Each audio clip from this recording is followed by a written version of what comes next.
Hello, my name is Nillionaire and this is a short presentation on averaging down. Before I start, I would just like to say that I do have a small holding of shares within Quindell.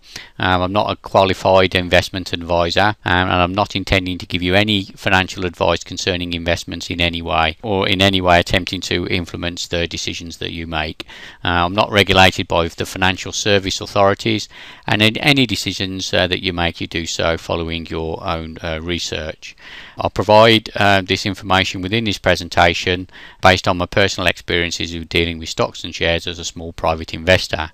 So at all times you must do your own research and seek professional advice as required.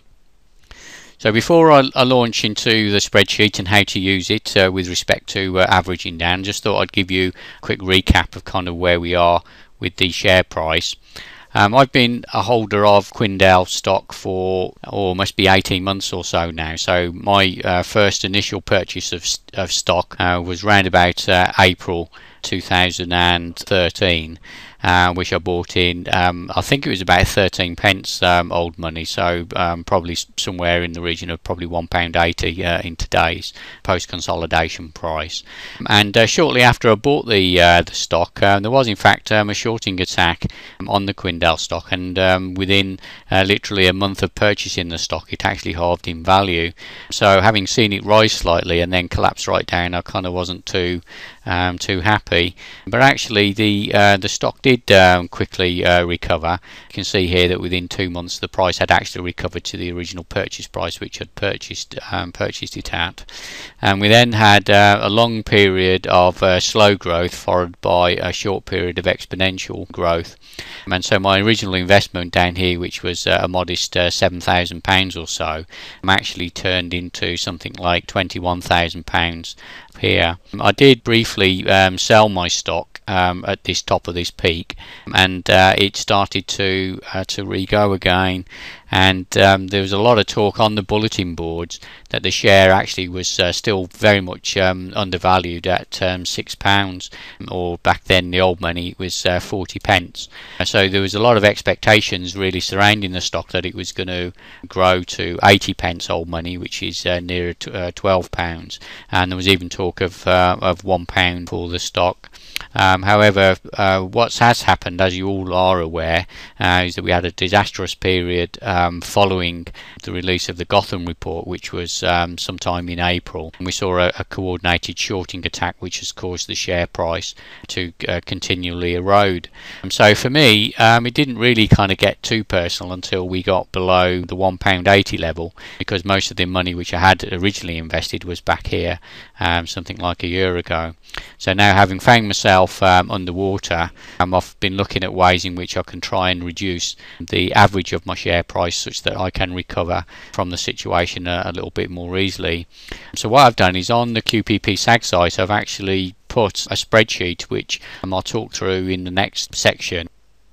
Okay, so if you download the spreadsheet utility from the QPP SAG site, you'll find, once you open the spreadsheet, you'll find a whole series of coloured boxes which allow you to enter the data to best describe your position. So the spreadsheet is actually divided into two sections. There's a pre-consolidation section and there's a post-consolidation section. The pre-consolidation section is above this white line, which is row 16, and this allows you to enter all the stocks which you have bought and sold in the pre-consolidation price and quantities in which you purchase them. So here, for example, I've filled in one entry already, which is in the orange box. You only actually need to fill in the orange boxes. The rest is all done automatically for you. So in this particular instance, on 12th of April 2013, I had a buy of 15,000 shares at a price of 40 pence, for example. What this allows me to do is it allows me to enter my position in the old money, so to speak, and the amount of money which I actually invested is automatically computed for me. So you can see, if I was to buy 15,000 shares at 40 pence old money, that actually equates to a total of £6,000, and this figure is actually calculated automatically. It is possible to get confused between pre-consolidation and post-consolidation.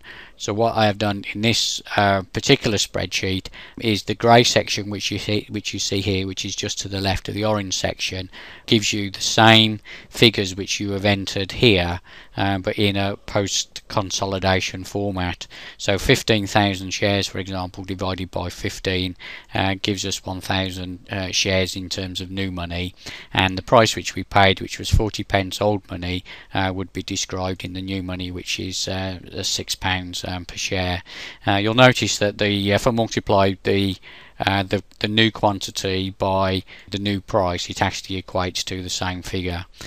So this just is a way to allow me to quickly compare the quantities and the prices which I've paid prior to the consolidation, which was around about the middle of June 2014, with any shares which I've subsequently bought.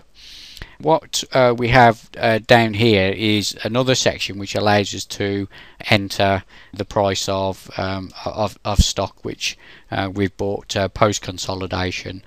So for example, if at the beginning of December I was to buy some stock, so I use B for buy. Here we have a greyed out section which we don't need to enter any data. We only have to enter data into the orange boxes. So for example, if I was to buy 1,000 shares at a price post consolidation of say £1 or 100 pence, I can actually enter those in here. So 1,000 shares at £1 each is £1,000, and that's worked out for me automatically. What this also allows me to do is it allows me to calculate my positions prior to consolidation, and also my position after consolidation, and also my position which takes into account both the pre and post consolidation. So if we look here, for example, have a single entry which is a buy. It's 15,000 shares at 40 pence old money. It's a total investment of £6,000, and all of my buys and sells are all sort of totaled up here and described in this particular box here, I16. So I16 is all the investments which I have made, total sum net value, all added up. The total number of shares, which is described in a post consolidation format, is also described in this section. And if I take the value and divide it by the volume, I actually get the price of the share, so £6 per share here. So to see how this works, for example, if I was to have bought these shares 12th of April 2013, and let's say I actually sold some on a couple of days later, I can type the date in here. I just use the S to signify that it's a sale. So there's only 3 items which we can enter in here. This box actually forms no part of the calculation. It's only there really just as a reminder. So you can enter B for buy, S for sell, and D for dividend. All sell quantities need to be prefixed with a negative. So if you're selling some shares, you prefix it with minus. So in this case, of the 15,000 shares I had, I elected to sell 5,000 of them at say a price of 45 pence.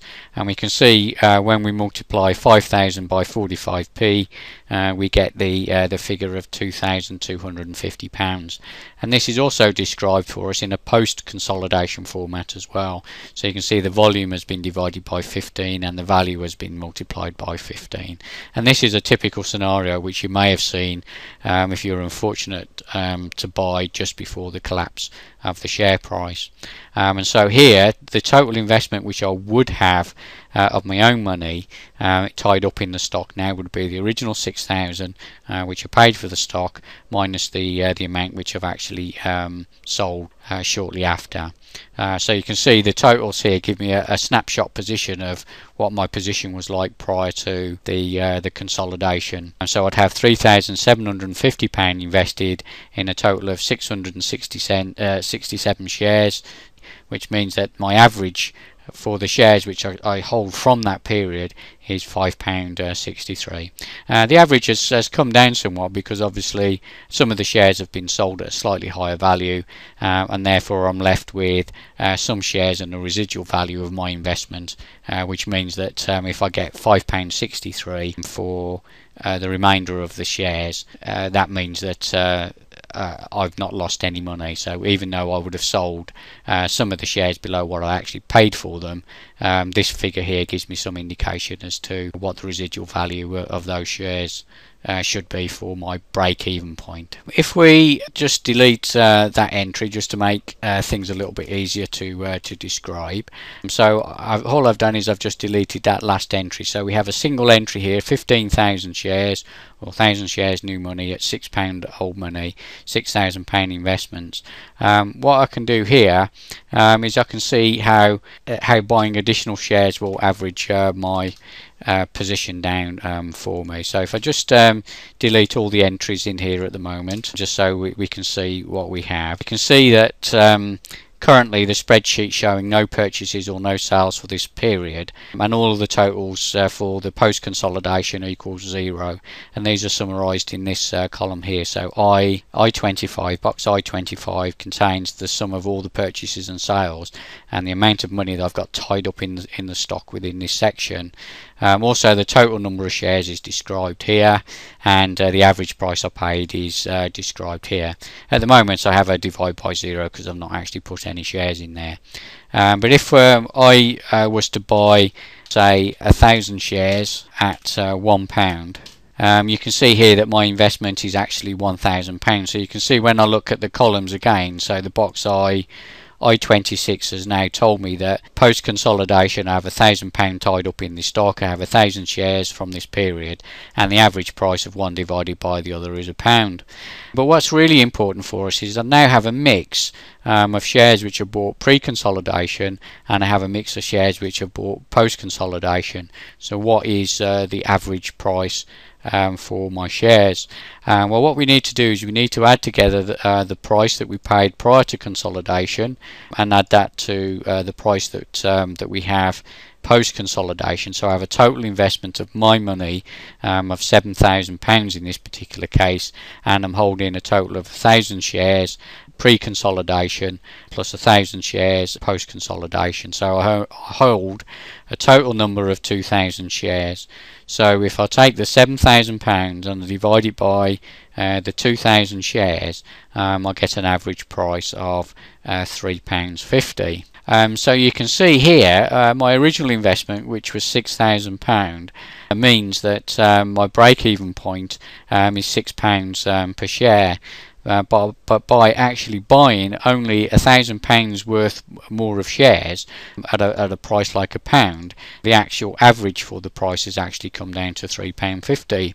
So if you're actually looking to bail out a Quindell stock, it may well be that you don't want to wait around until the share price comes back up to £6. But if you are looking to try and exit at a slightly more palatable price, then you can see by buying some additional shares that this improves the overall average of your share price, which means that when you come to sell, instead of selling 1,000 shares, you would need to sell all of the shares, 2,000 shares, and you need to achieve a minimum price of £3.50.